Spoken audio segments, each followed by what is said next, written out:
What is something you tried once but will most likely never do again? Attempted a do-it-yourself home renovation project.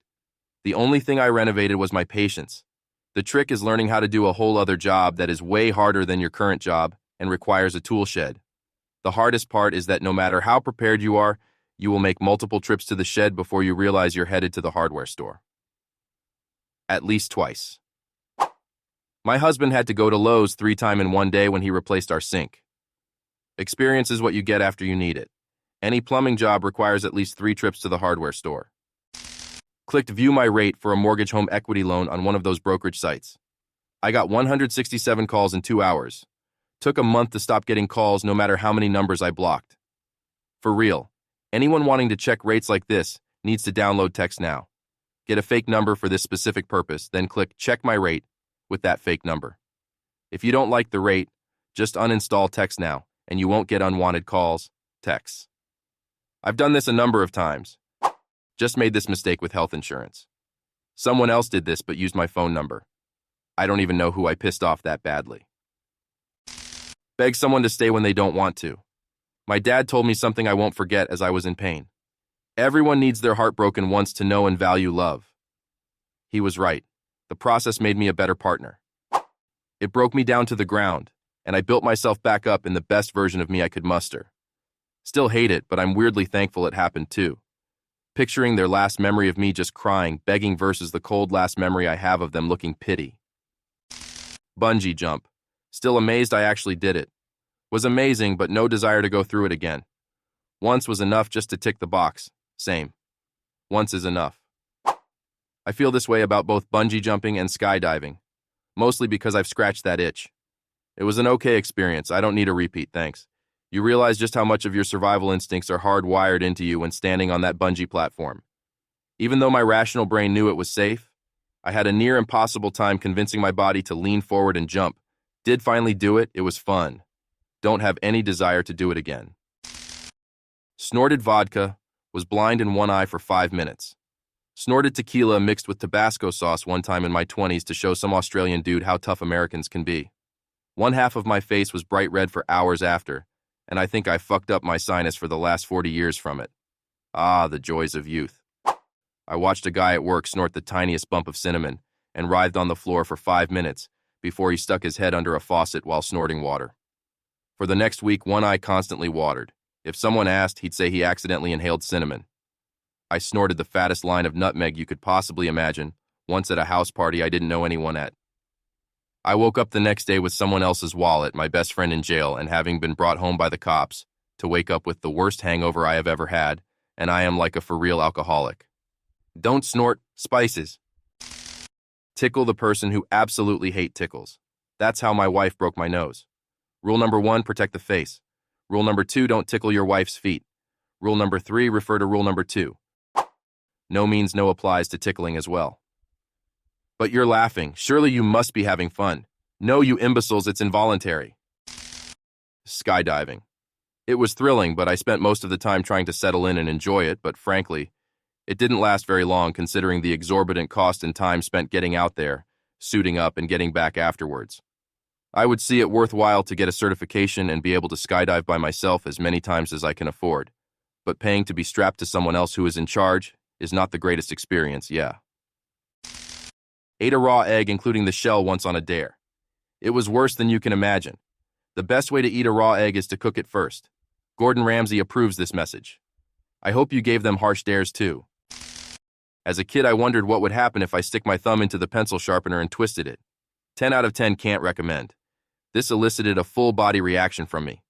My muscles all contracted at once, and I felt what I imagine what a snail feels when you touch its eye. When I was around 7, I was friends with a girl who one day decided it would be fun to find out what would happen if you tried to cut your pinky finger with scissors. Got stitches, that's it. But I later realized that things weren't going well at her home. I saw a kid in class cut half his lip off with scissors because he wanted to know what would happen too. Quitting a job without another lined up. Definitely a huge risk. Unfortunately, sometimes things get really bad fast. I left a position thinking I would score a job when I was ready. About 2 months later, I was ready. My checking account had not been getting bigger. In a month, I started stressing because nothing panned out, dipped heavy into savings. Mental health was a wreck, but got an offer for an amazing job that fit my needs. Turned out to be a scam and got burned for almost 10,000. 3 weeks absolutely destroyed me. My family helped me so much financially and, even more importantly, mentally. I finally got a call from an awesome nonprofit organization that has been amazing to work for. I'm still struggling to get back to where I was, but I learned a valuable lesson. Edit. Forgot to mention that the warnings were there on the scam. Hindsight. I was not thinking straight and, in desperation of getting a job, overlooked everything that was suspicious.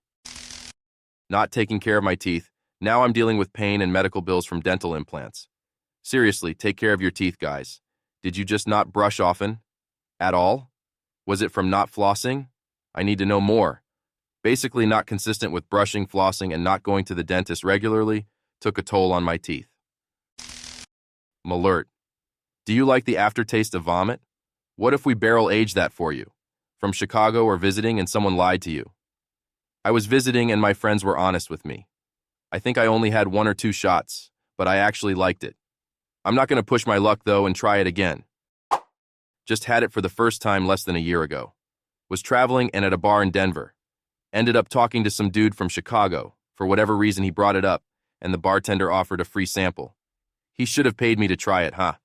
Was probably the worst thing I've ever tasted. Maybe Vegemite is worse. Couldn't remember the name of it. Glad I saw this. Getting stabbed. Really don't want to try that again if I can help it. Yeah, I got stabbed 3 times. Moving from Delaware solved that problem. I accidentally stabbed myself between my thumb and forefinger about 2 inches deep. It didn't hurt at the moment. After the adrenaline wore off, it stung. The real pain came from the tetanus shot. Shit feels like fire when being injected. Pepper spray. Did it once on a dare. I can say with 100% conviction that it works exactly as intended. When I was in emergency medical technician school, we used the same building as the police academy. One time they told us not to wear contact lenses the next day. Turns out the police cadets were doing pepper spray training and the whole gym air was spicy for hours. I wore glasses and my eyes still burned a bit. Would not recommend. My nephew had to be tasered as part of his police training so he could understand what it can do to a person. And he said he had never felt such pain in his life. It actually made him really reluctant to taser anyone in the line of duty. Trusting either of my parents with a secret. They always go and snitch to the other while blowing it completely out of proportion. Edit. For everyone who said that OFC married people would divulge the secret because of trust and all, I agree. My parents have always tried their best for me every time, and I acknowledge that. However, as a young teen, I wasn't someone who kept a secret from them in general. While I dealt with my own shit, I would end up telling them later about what happened. This particular instance was about me coming out when I discovered I had feelings for my best friend, and I came out to my dad, who was generally a lot more sympathetic towards these situations. My mom, however, wasn't, so I asked him to keep it under wraps until I was ready to tell her. By the end of the same day, my mom barged into my room screaming at me and hitting herself, literally, and saying, "Where did I go wrong?" over and over. My dad joined her side and started yelling at me for making her cry, which I knew would happen, because my dad always backs up my mom more than me, which makes sense in any other situation except this one. Anyway, it scarred me for life and I have deep-rooted trust issues now. Get married. My wife of 20 years passed away 6 months ago, never removing my ring. She put up with all my issues and made me a better person.